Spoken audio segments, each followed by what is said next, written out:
So age of the universe start చేసేటప్పుడు మనం last వీడియోలో మాట్లాడుకున్నది 4 యుగాల గురించి. So the first one Satyayuga or Kritayuga, also known as the golden age. దీని duration 17 lakhs years.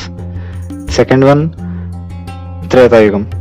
Treta Yuga duration is about 12.9 lakhs ఎగ్జాక్ట్గా and also known as silver age.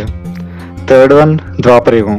ద్వాపరయుగాన్ని bronze age అని కూడా అంటారు అండ్ దాని డ్యూరేషన్ వచ్చేసరికి 8.5 lakh years. The fourth one మనం ఉన్నది కలియుగం. కలియుగం డ్యూరేషన్ ఇస్ 4.32 lakhs ఎగ్జాక్ట్గా అండ్ దాని also is known as iron age అంటారు. సో లాస్ట్ వీడియోలో 4 యుగాల గురించి మాట్లాడుకున్నాం. సో ఇప్పుడు వాటి గురించి ఇంకా చెప్పుకుంటే, సో లాస్ట్ వీడియో సమరీ ఏంటంటే కలియుగం ఎప్పుడు స్టార్ట్ అయింది అంటే అది కృష్ణుడు అవతారం వదిలేసి వెళ్ళిపోయినప్పుడు. కలియుగం స్టార్ట్ అయింది, ద్వాపర యుగం ఎండ్ అయింది. అండ్ ఆ ఇయర్ని 3102 BCE అని కూడా అంటారు. అండ్ ఈ క్యాలిక్యులేషన్ అంతా చూసుకుంటే ఇప్పటికీ అది జరిగి కురుక్షేత్రం ఎగ్జాక్ట్గా జరిగి 5126 years అయింది.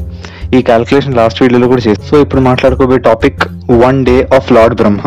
అదేంటంటే ఇప్పుడు ఫస్ట్ యూనిట్ 1 మహాయుగం. 1 మహాయుగం అంటే 4.32 lakhs into 10 అంటే 10 యుగాలు కలిపితే 1 మహాయుగం ఉంది. 43,20,000 సంవత్సరాలు, 43,20,000 years. అండ్ దాని తర్వాత 71 మహాయుగ్స్ అంటే 43,20,000 into 71 కలిపితే 30,67,20,000 years is going to make 71 మహాయుగ్స్. దాన్ని 1 మనవంతర అని కూడా అంటారు. అండ్ 14 మన్వంతరాస్ ఈస్ గోయింగ్ టు మేక్ 1 కల్ప. 1 కల్ప అంటే ఒక్క రోజు of lord Brahma, 1 day of lord Brahma. ఈ మధ్యలో ఇంకో యూనిట్ ఉంది, అదే డివైన్ ఇయర్. 1 డివైన్ ఇయర్ అంటే 360 సోలార్ ఇయర్స్, అంటే మన 360 years is going to make 1 divine year.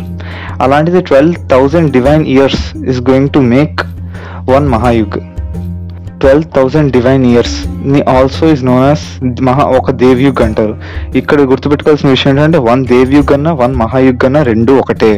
ఇప్పుడు ఈ క్యాలిక్యులేషన్స్ అంతా తర్వాత అసలు actual life span of lord Brahma is 100 years. ఈ మామూలు మన 100 years కాదు, ఈ క్యాలిక్యులేషన్ ప్రకారంగా 100 years అంటే 36,000 మహాకల్పాస్ ఆర్ 36,000 కల్పాస్. 50 years of lord Brahma life ని పరాద అని అంటారు. మైథాలజీ ప్రకారంగా ఏంటంటే ఇప్పటికీ already 50 years of Brahma age అయిపోయింది. ఇప్పుడు మనం ఉన్నది 51st year ఫస్ట్ డేలో of lord Brahma's age. So ఈ క్యాలిక్యులేషన్ అంతా చూసాక ఒక బ్రహ్మ లైఫ్ లో 1 year వాల్యూ ఎంతో తెలుసా? Is 1.545688 into 10 to the power of 12 years in human life. And the whole life time అంటే 100 ఏళ్ళు ఇన్ బ్రహ్మాస్ ఏజ్ చూసుకుంటే మన ఇయర్స్లో is 1.545868 into 10 to the power of 14 human years.